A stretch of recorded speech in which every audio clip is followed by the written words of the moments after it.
സ്വർണം, ലിഥിയം, മാണിക്യം, മരതകം, മാർബിൾ പോലുള്ള വിലയേറിയ പ്രകൃതി സമ്പത്ത് സ്വന്തമായുള്ള ഒരു രാജ്യമാണ് അഫ്ഗാനിസ്ഥാൻ. എന്നാൽ ഈ അമൂല്യ നിക്ഷേപങ്ങളെ യഥോചിതം ഖനനം ചെയ്തെടുക്കുന്നതിനോ കയറ്റുമതി ചെയ്യുന്നതിനോ ഈ രാജ്യത്തിന് സാധിച്ചിട്ടില്ല എന്നതാണ് യാഥാർത്ഥ്യം.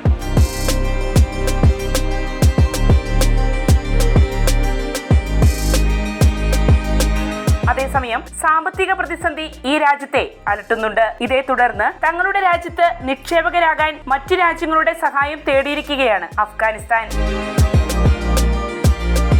അഫ്ഗാനിസ്ഥാൻ സ്വയം പര്യാപ്തത കൈവരിക്കണം എന്ന സ്വപ്നം അവിടുത്തെ ഖനന മന്ത്രാലയ വക്താവ് ഹൂമയൂൺ അഫ്ഗാൻ അടുത്തിടെ പങ്കുവയ്ക്കുകയുണ്ടായി. പ്രകൃതി വിഭവങ്ങൾ വേണ്ട വിധം വിനിയോഗപ്പെടുത്തുന്നതിനോ ഖനനം ചെയ്യുന്നതിനോ ആവശ്യമായ വിദഗ്ധരും അടിസ്ഥാന സൗകര്യവും ഞങ്ങൾക്കില്ല.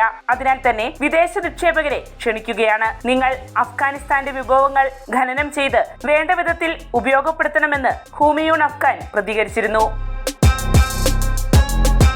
സ്വർണം, ലിഥിയം എന്നിവ കൂടാതെ ചെമ്പ്, ഇരുമ്പ് തുടങ്ങിയ ധാതുക്കളുടെ വൻ നിക്ഷേപവും അഫ്ഗാനിസ്ഥാനിലുണ്ട്. അതുപോലെ തന്നെ അഫ്ഗാന്റെ വടക്കൻ പ്രദേശങ്ങളിൽ എണ്ണയുടെയും വാതകത്തിന്റെയും ഗണ്യമായ ശേഖരം കണ്ടെത്തിയിട്ടുണ്ട്. വൈദ്യുതി ഉൽപാദനത്തിനും വ്യാവസായിക ആവശ്യങ്ങൾക്കും ഉപയോഗിക്കാൻ കഴിയുന്ന വൻ കൽക്കരി നിക്ഷേപവും അവിടെയുണ്ട്. അഫ്ഗാനിസ്ഥാനിലെ ഉയർന്ന നിലവാരമുള്ള രത്നക്കല്ലുകൾ പേരുകേട്ടതാണ്. അഫ്ഗാനിസ്ഥാനിലെ മലമടക്കുകളിൽ $1,00,000 കോടി മൂല്യമുള്ള പ്രകൃതി വിഭവ ശേഖരണം മറഞ്ഞിരിക്കുന്നുണ്ടെന്നാണ് അമേരിക്കയും UN-ഉം ചൂണ്ടിക്കാണിക്കുന്നത്. ഇത് സംബന്ധിച്ച വസ്തുതകൾ വിശദമായി മനസ്സിലാക്കിയ അമേരിക്ക 2010-ലും 2013-ലും ഔദ്യോഗിക രേഖ തയ്യാറാക്കുകയും ചെയ്തിരുന്നു.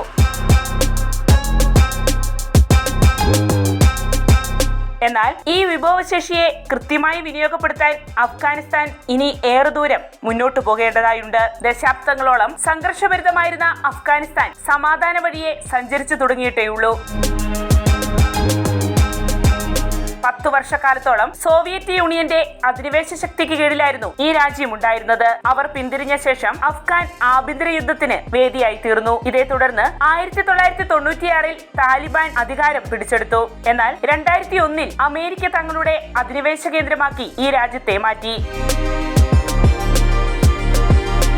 താലിബാന്റെ പ്രകൃതി വിഭവങ്ങളിൽ അമേരിക്ക കണ്ണുവച്ചിരുന്നു. 20 വർഷത്തെ അധിനിവേശത്തിന് ശേഷം 2021-ൽ അമേരിക്കൻ സൈന്യം പിന്മാറിയതിനു പിന്നാലെ താലിബാൻ വീണ്ടും അധികാരത്തിലെത്തിയിരിക്കുകയാണ്. രാജ്യത്തിന്റെ സാമ്പത്തിക സ്രോതസ് വിപുലീകരിക്കുന്നതിന്റെ ഭാഗമായി നിലവിലെ ഭരണകൂടം മുൻകാലങ്ങളെ അപേക്ഷിച്ച് ഖനനം വർദ്ധിപ്പിച്ചിട്ടുണ്ട്. അതിന്റെ ഭാഗമായി സർക്കാർ ധാരാളം ചെറുഖനികൾ ലേലം ചെയ്യുകയും ഇതു സംബന്ധിച്ച 200ഓളം കരാറുകളിൽ ഒപ്പുവെക്കുകയും ചെയ്തിട്ടുണ്ട്.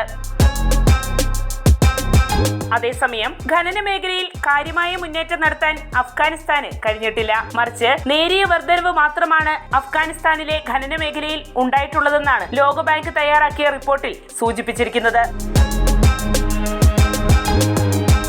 ഖനന മേഖലയിൽ വിദേശ നിക്ഷേപത്തിനായുള്ള അവസരങ്ങൾ അഫ്ഗാൻ ഭരണകൂടം തുറന്നിടുമ്പോഴും അഫ്ഗാനുമായി പല മുൻനിര ലോകരാജ്യങ്ങൾക്കും നയതന്ത്ര ബന്ധമില്ല എന്നതും ഒരു വെല്ലുവിളിയാണ്. നിലവിൽ ഇറാൻ, തുർക്കി, ഉസ്ബെക്കിസ്ഥാൻ, ഖത്തർ, ചൈന എന്നീ രാജ്യങ്ങളുമായാണ് അഫ്ഗാൻ നല്ല ബന്ധം പുലർത്തുന്നത്. ഇന്ത്യയോട് അടുക്കാനുള്ള ആഗ്രഹം അടുത്തിടെ അഫ്ഗാനിസ്ഥാൻ വെളിപ്പെടുത്തിയിരുന്നു.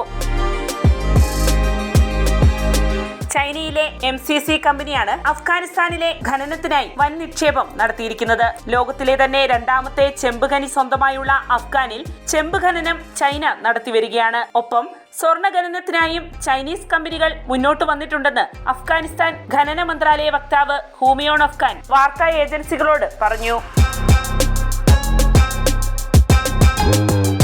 അതേസമയം സുരക്ഷയും സുസ്ഥിരതയും ഉറപ്പായാൽ ഒട്ടേറെ രാജ്യങ്ങൾ അഫ്ഗാനിസ്ഥാനിൽ നിക്ഷേപത്തിനായി മുന്നോട്ട് വരുമെന്നാണ് വിലയിരുത്തപ്പെടുന്നത്. വർദ്ധിച്ചു വരുന്ന ആവശ്യകത നിറവേറ്റാൻ പര്യാപ്തമായ പ്രകൃതി വിഭവ ശേഖരണത്തെക്കുറിച്ച് ലോകം ആശങ്ക ഉയർത്തുന്നുണ്ട്. ഈ സാഹചര്യം അനുകൂലമാക്കി തീർത്ത് സമ്പദ് വ്യവസ്ഥയിൽ വ്യക്തമായ മുന്നേറ്റം നടത്താൻ അഫ്ഗാനിസ്ഥാന് ഇനിയും വിനിയോഗപ്പെടുത്താത്ത പ്രകൃതി വിഭവ ശേഖരണം ഉപകരിക്കും.